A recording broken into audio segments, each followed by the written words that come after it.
আসসালামু আলাইকুম রহমতুল্লাহ। আমি সম্মানিত দেশবাসী এবং ফেসবুকে যারা আছেন, অনলাইনে যারা আছেন, গণমাধ্যম কর্মী যারা আছেন, সবার উদ্দেশ্যে বলছি, আমরা আজকে সকালেই একটি জামায়াত ইসলামী ধানমন্ডি জোনের ফ্যাসিবাদ বিরোধী একটি মিছিলে একটি অনাকাঙ্ক্ষিত ঘটনা ঘটেছে।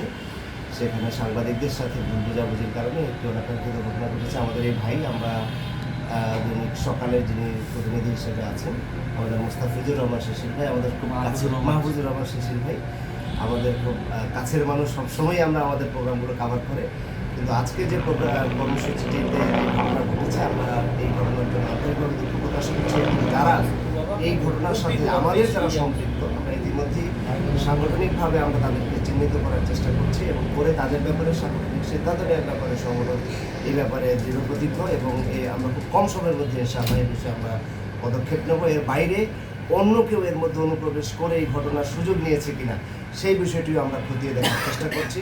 সর্বোপরি ভাই আমার পাশেই আছেন। আমরা ভাইয়ের সমবেদনা জানানোর জন্য এসেছি এবং যে আজকে যে ঘটনা ঘটেছে তার জন্য আমরা আবারও দুঃখ প্রকাশ করে ভবিষ্যতে যাতে এরকম কোনো ঘটনা না ঘটে, আমরা আমাদের বাংলাদেশ জামায়াত ইসলামী নেতা কর্মী সহ যারা আছেন সবাইকে ব্যাপারে আরও সতর্ক থাকার জন্য আমি বিনীত অনুরোধ করছি।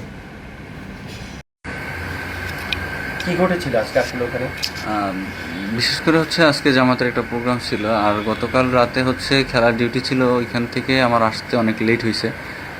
আমি শুইতে হচ্ছে 4:30টার বেশি বাজছে।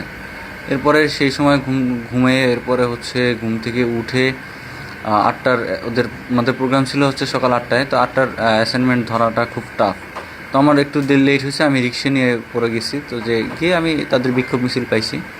তো বিক্ষোভ মিছিলের কভারেজ শেষে তারা বক্তব্য দিচ্ছিলেন। তো তখন আর কি গণমাধ্যম কর্মীদের পক্ষ থেকে অনুরোধ করা হয় যে আপনারা যে মূল বক্তব্য যে দিবে তাকে যেন বক্তব্য দিতে দেওয়া হয়, আর সকলের বক্তব্য আসলে এই মুহূর্তে আমরা ব্যবহার করতে পারবো না, এরকম একটি অ্যাপ্রোচ গণমাধ্যম কর্মীদের পক্ষ থেকে বলা হয়। এরপরে মূলত হচ্ছে ওইখানকার তখন বক্তব্য শেষ করছেন হচ্ছে হাজারীবাগ থানা আমির, ওনার নাম সম্ভবত, আমি যদি ভুল না করি তাহলে ওনার নাম হচ্ছে মাহফুজুর রহমান। এই মাহফুজুর রহমান তখন আসলে বক্তব্য দিয়েছিলেন। তো মাহফুজ বক্তব্য দিয়ে বের হওয়ার সময় আসলে ওইখানে তিনি বলতেছিলেন যে যার প্রয়োজন সে বক্তব্য নেবেন, যার প্রয়োজন নাই সে নেবেন না, মনে চাইলে থাকেন, না মনে চাইলে চলে যান, আমাদের প্রয়োজন নাই আপনাদের। তা আমি এটা সে বলার পরে আমি তাকে জিজ্ঞেস করলাম যে আপনি গণমাধ্যম কর্মীদের এই ধরনের কোনো কথা বলতে পারেন কিনা, গণমাধ্যম কর্মীরা তো আপনাদের নেতাকর্মীরা। তখন একজন আমাকে জানতে চাইলো যে আমার পরিচয় কী। তো আমার হচ্ছে বাম হাতের সাথে আইডি কার্ডটা ছিল।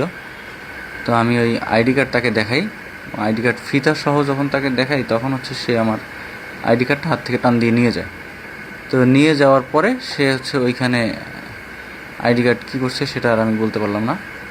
তো এরপরে মূলত হচ্ছে গণমাধ্যম কর্মীদের সঙ্গে তাদের আবার একটি বাকবিতণ্ডা তৈরি হয় এবং আমি আইডি কার্ড ফেরত চাচ্ছি তাদের কাছে। এমন সময় আমার কলিগ আরেকজন আমাকে আবার টান দিল, বলে যে আপনি এদিকে আসেন। তো এদিকে যাবো আর কি।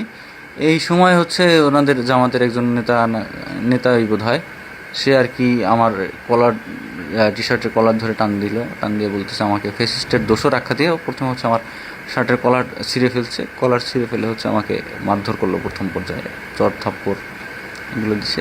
এরপরে হচ্ছে দ্বিতীয় পর্যায়ে তারা আমার উপরে প্রথমবার আক্রমণ করার পর আমি দ্বিতীয়বার হচ্ছে ওখান থেকে সরে এসে আমি গণমাধ্যমের সামনে কথা বলছিলাম।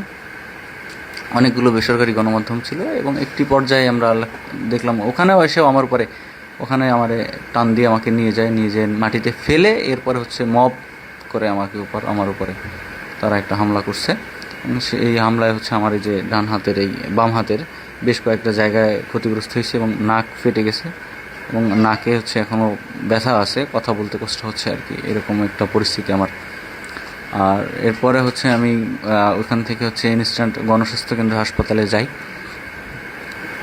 হাসপাতালে প্রাথমিক চিকিৎসা নেওয়ার পরে হচ্ছে কিছু ট্রিটমেন্ট এবং কিছু ঔষধ লিখে দিছে, যেগুলো হচ্ছে এখনও কেনা হয়নি এবং হাসপাতাল থেকে বলা হয়েছে যে 8 ঘন্টার আগে যাতে কোনো ধরনের মেডিসিন না নেওয়া হয়। এটাই হচ্ছে আজকের এই মূল ঘটনা আর কি।